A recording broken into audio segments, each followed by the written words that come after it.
Hello, come on in. I'm glad you're here. I hope you're doing good. Look, today I've got a box. Isn't that a thrill? No? Okay, let me win you over. This flattened Twinings tea box is going to become a Collagraph printing plate, and I'm going to try and print from it without a press. And I won't be doing my usual relief Collagraph process. Who knew? Today we are going Intaglio, baby! And if I pronounce that word wrongly at any point throughout this video, I do apologise. I just have a block on that G. In my head, I'm always saying Intaglio, whereas I know my mouth is supposed to say Intaglio. So do with that what you will. So to business. As I've been waffling, you will have seen me trying to figure out what sections of the box I want to use, because I don't have any paper large enough to print the box as a whole. So I'm cutting it up and I'll be creating multiple plates. After a little faffing, I end up with 3 shapes of card, one more vertical, one more horizontal, and a little baby rectangle one. We have our bases. Now it's design time.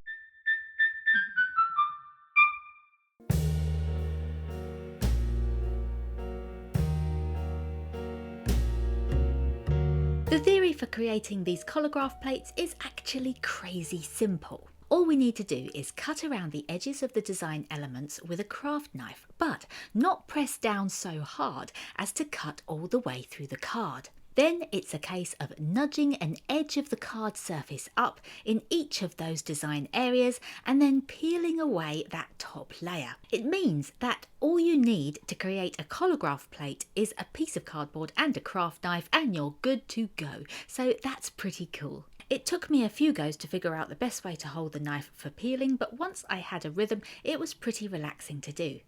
Until the quiet was interrupted by buzzing. Fly, why have you come in?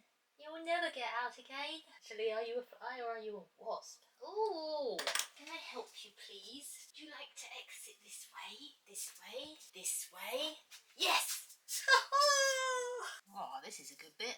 Ooh. Oh, yes. Oh, you beauty. So, if you're wondering what the point of this peeling away process is, let me explain. By taking away the cardboard's smoother surface layer, we're revealing a more textured, rough surface underneath. When it comes to applying ink to the whole surface later, hopefully more ink will be caught in these textured areas than on the smoother ones. We should be able to buff away some of the ink on the smooth surface and still leave ink inside the rougher areas we have cut away. I will recommend that if you try this method at home, do make sure you have good light to work in, because it can be a little hard to see which lines you have cut if it's a little bit gloomy. This design here, which is a simple silhouette of 2 bats hanging from a tree branch, was a really good one to do first, as I only had to think about the 2 types of textures, the rough areas and the smooth ones. I did use the knife to cut in some spindly lines as extra tiny branches, but at the time I had no idea if these would show up in a print because I could hardly see or feel them myself. In moving on to the larger crow design, I implemented everything I'd learned from the first plate and then tried to take things a little further. I would peel away an area and then also try and texture it more with some knife scratches. Or I would see if I could peel away more in one area than in another, to test if it would give a different kind of roughness later. As this had some larger sections of design, it also meant I had some really satisfying big peel moments. Peeling should not be this fun, but oh how it is.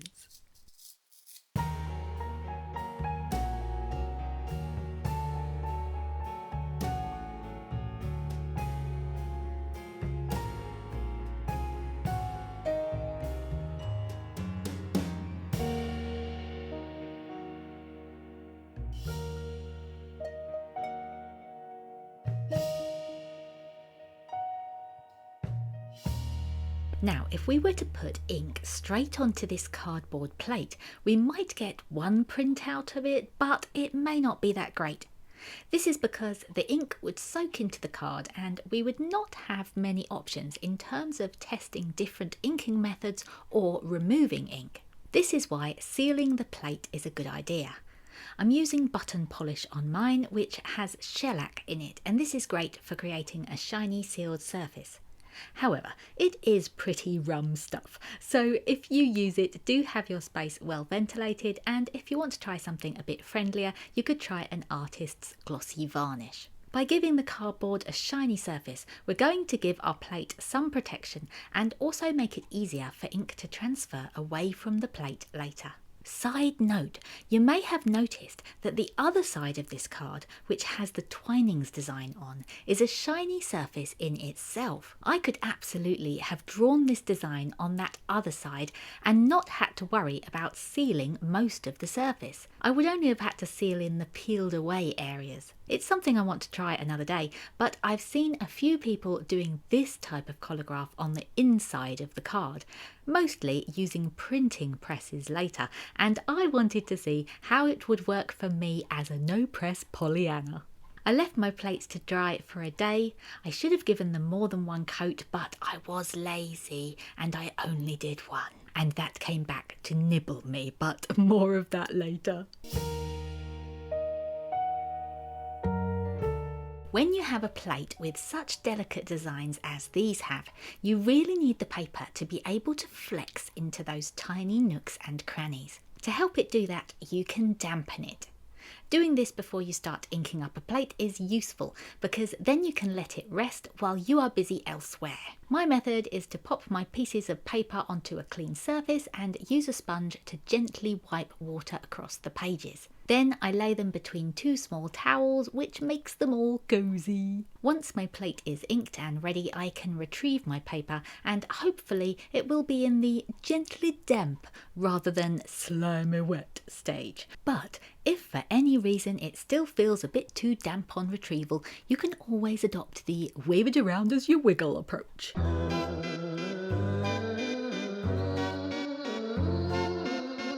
I'm gonna try this one first because it's the smallest and we can see what kind of inking and what kind of paper works better.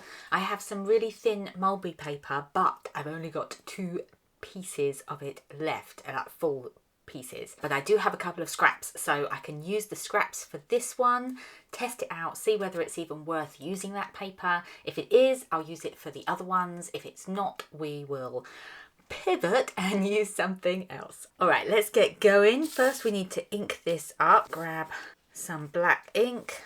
I'm going to scratch this on. I'm scraping this ink on a little bit like as if it was a dry point. I haven't done much of on the YouTube channel, but I have got a Skillshare class about it, so if you're intrigued, which why wouldn't you be, it's a really cool technique, you can check that out over there. We need to take off the excess ink now. I've got this kind of loose weave material. It's just a cleaning cloth. I'm going to make it into as tight a little ball as I can. Look at the oh, it's so tight and firm. And then I'm just going to buff off, if I can, some of this excess ink. And hopefully the ink which is on those pieces that I took away, all the bits of card that were peeled off, those places are where the ink should remain more. So can you see? I've just taken a little bit of the ink off and already you can see where it's clinging on more to those areas which were peeled away and used as a design. Okay, let's carry on. I'm just doing circular motions, not pressing too hard. I don't want to press too hard and take too much ink away. I tell you what, we might try this one now and just see where we're at with it. So this is how it looks. So as you can see, more ink has stayed inside those parts of the cauldron which we peeled away, and also these areas which were already they were parts from the box. I'm going to use this piece of paper first, which is just a piece of, what even is this? This is just kind of a scrap of some kind of cartridge paper, I think, that I found, but just to kind of see whether or not we can get a print with this type of paper without it having to be super thin. I'm just going to plop that straight on top and press.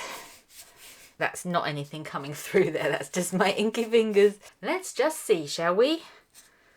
if that's done anything at all.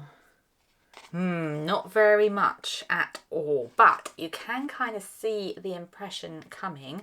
So I think I took a bit too much ink away. So let's ink up again and see if we can make this better. I'm just going to focus on the middle where the cauldron is, not bother taking it right to the edges. Scream. I'm going to leave it with a bit more ink on it and just see. I'm just trying to press this with as much even pressure as I can. Is that any better? Not quite. I think we're still going to need quite a lot of ink more on there, or we need the thinner paper. So let's try a little bit more ink and we'll try the thinner paper now. Okay, I'm doing this really gently this time. So that's really inky, but we'll see. We'll see whether or not that's helpful. So this is the thinner paper. Let's give this a try. I think I might just try and put more pressure just in that centre piece to try and encourage it to be darker and for more ink to transfer. At least the legs look like they are darker on this one. Because on all of the other ones, the legs didn't have any ink in them.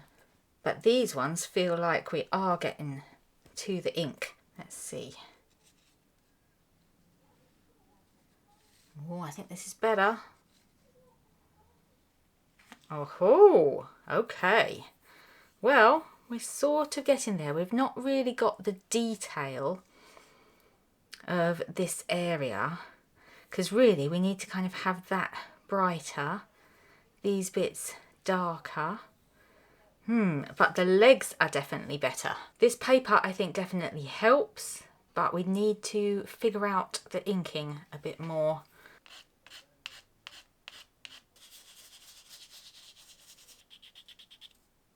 This does not feel like it's going to be a very deep print. I think it's going to come out very grey.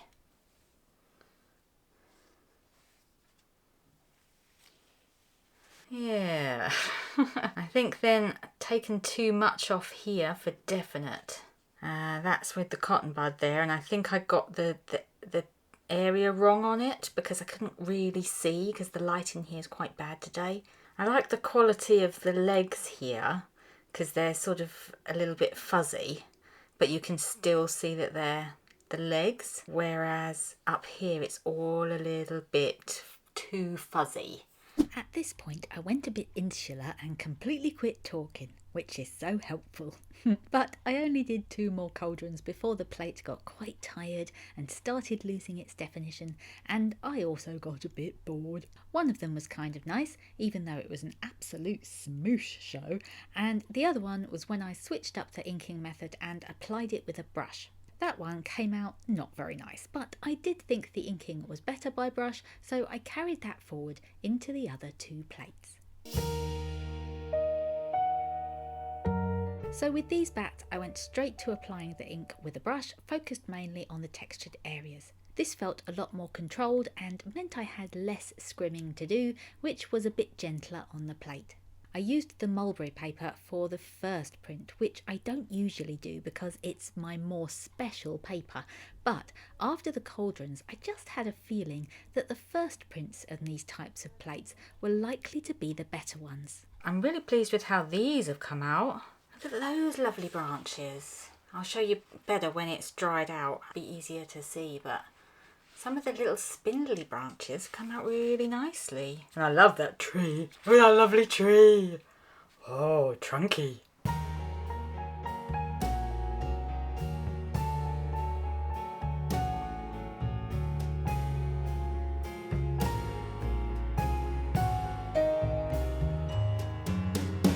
Lastly, it was time to ink and print the crow, which was the one I was most conscious of trying to get right, especially because I only had 1 sheet of mulberry paper to print it on, so if it went wrong I'd have to wait until another day to try again.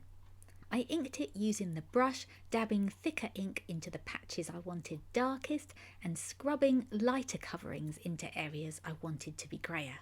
When it came to scrimming, I was very intentional. I only scrimmed the edges of the moon because I wanted some ink from the sky to smudge inwards, and then a little bit on the beak so it would have a soft grey tinge. With a deep breath, I plopped on the final piece of mulberry paper and pressed, giving more pressure to the darkest areas, the eye and the beaky outlines. And with that, I hoped for the best. I was actually super happy with how it came out, and I'll show you how it looked when it was dry in just a moment. At this point, I needed a break, so I left all of the prints on the floor to dry and came back a little bit later. Okay, so let's go in order with these. This was the first one. You can kind of see bits of it coming, but there really isn't much to work with here. Move on, we shall. Thank you for your service, number one. Number two was definitely getting a little bit better. We've got a little bit more of the tones coming through. We can see the shape better of the piece of card, which is nice on this one.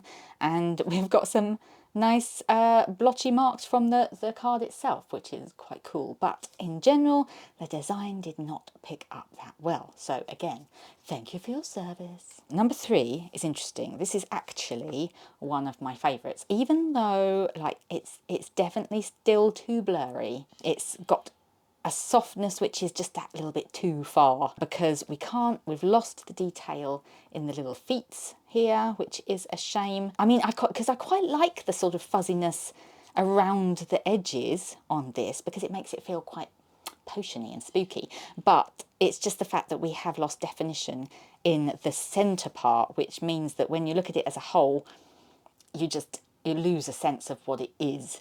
That's a shame, but I feel like that was a certain type of success, especially as well because it's managed to pick up this tiny bit of the handle, which I wasn't sure that was going to show through in any way, and the top rim, it's definitely marked that out quite well. So yes, thank you also for your service. We're sort of getting there. Now this was number four and kind of just went off on its own little tangent. Yeah, just like a blur of blurriness. Don't know what to say about it. I don't really know how that happened straight after this one. I think I just didn't put enough re-inking on, didn't press hard enough. And on this one, I did try and use the cotton bud to try and highlight that white middle area more, and it just went too fat and wrong.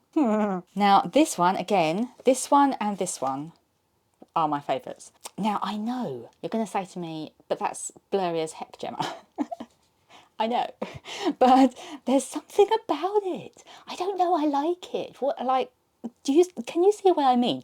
There's a certain lovely, like, I know the edges have gone amiss here, but there's something sort of haunted, and I think what I like about it is just the strong contrast of tones, because we've got some really deep tones going here which kind of lead your eye down into some of the softer tones, and you can pick up a very slight rim of the cauldron there. You've got the middle section here. I know everything else has kind of disappeared, but there's just something, like, I don't know, that pulls me in on this one, and I just like it.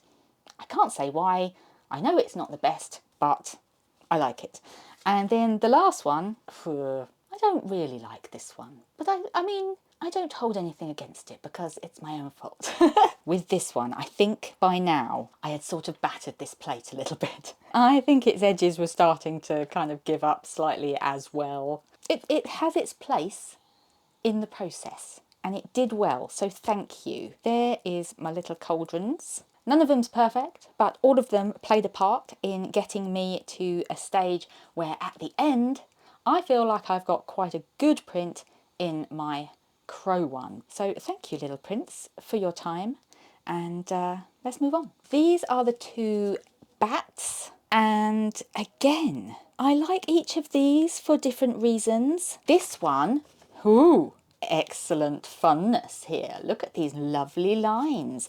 There is a lovely delicacy going on here, don't you think? The only thing that would make this better for me is that it's got this kind of shadowy blur around it, which works sort of in these bits where that could possibly be leaves, but around, say, this bit, it just looks like a kind of outline smudge, which it is. Like these areas, I just wish I could have got it cleaner, but I felt like if I rubbed it more and got these outliney bits off, I would probably rub out the ink in the lines themselves too much to pick up. So that was the balancing act I was trying to play there.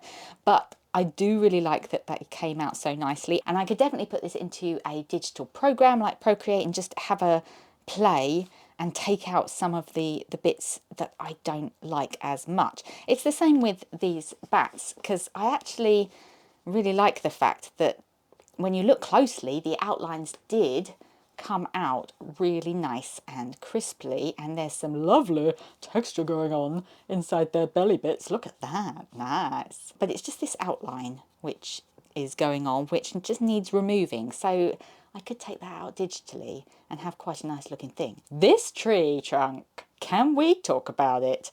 Look at that beauty of a thing. I don't even know how that happened, but it's glorious, and it actually looks tree trunky. I'm really pleased about it. If only that had happened up here, I would have been thrilled. It was trying here. It really gave it a go, but I obviously didn't push hard enough or have enough ink on the rest of it. But yeah, that would have been nice if we'd had a bit more contrast in these areas. But yeah, altogether, not bad, considering I don't really know what I'm doing with this type of collagraph. And then on this one, you can see I've tried to kind of go a little bit deeper with these sections and gone a little bit overboard, and then not got very much on this bit. And the bats are like slightly cleaner but more fuzzy, interestingly. And this is all a little bit of a but that's also because this paper is thicker and it just doesn't have the kind of, this is so thin and it bends, manages to get into the tiniest little crevices, whereas this paper, it just doesn't have that flexibility, as it were, at least not without the pressure of a press going on it. With just my little hands, it doesn't seem to pick up that well. So yeah, they're excellent experiments, though I'm pleased with that. This has fully dried out now, and yeah, I think I'm like, there's so many bits I'm happy with, and there's some bits which could definitely be better, but I really enjoy, I'll show you the bits I really like. So this bit up here, I don't really know how these bits happened, but I'm so pleased because they kind of look a bit starry, and that was complete fluke.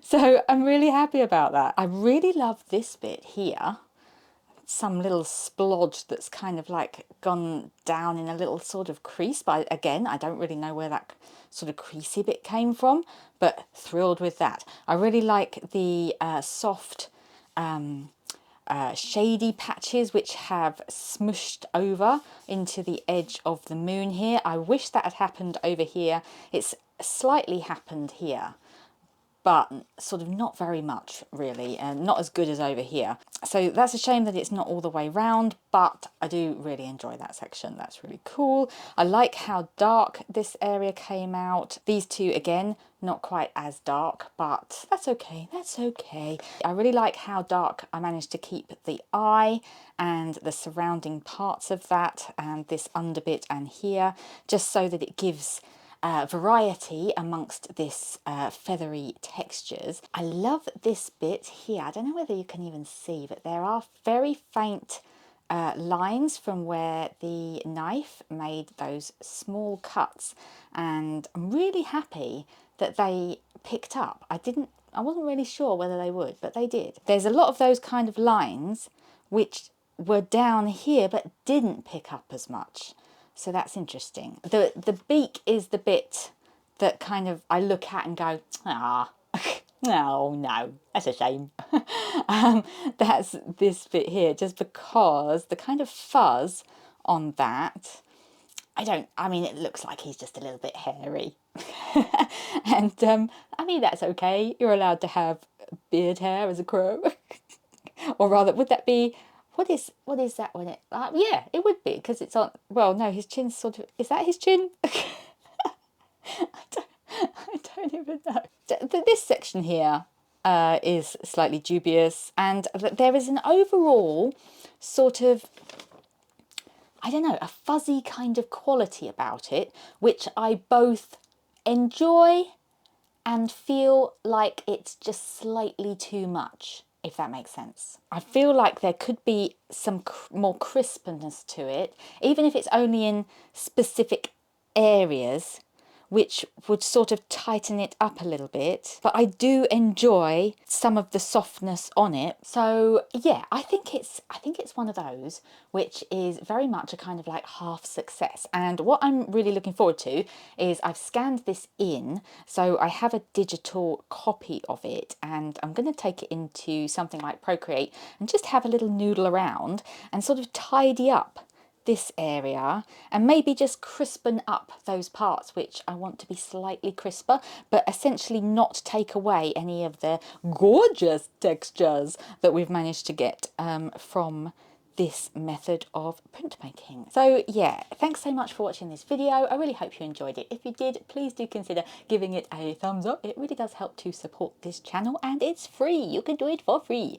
If you'd like to subscribe, then that's lovely. And if you have any questions about printmaking at home or any other random creative endeavour that you're stuck with, I may not have the answers, but I'll always try and help. In the meantime, stay curious, keep making happy, and I'll see you in the next video.